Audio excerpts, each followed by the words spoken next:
Are you trying to decide between Power BI and Tableau? Let's break it down. In this video, we'll compare these two popular data visualization tools. Both help you turn data into insights, but they do it in different ways. Power BI and Tableau both allow you to create reports and dashboards. They help businesses understand their data better. But how do they stack up against each other? First, let's talk about Power BI.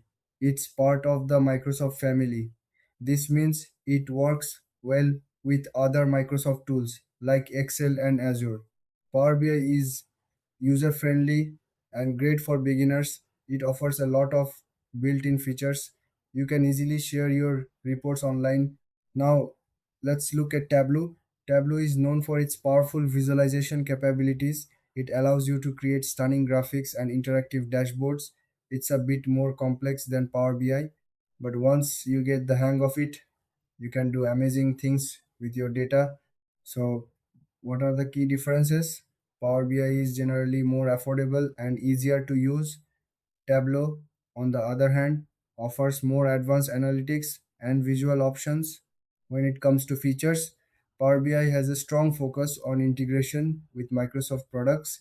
Tableau shines in its ability to handle large datasets and complex visualizations. As for pricing, Power BI tends to be cheaper, especially for small businesses. Tableau can be pricier, but it offers more flexibility for large organizations.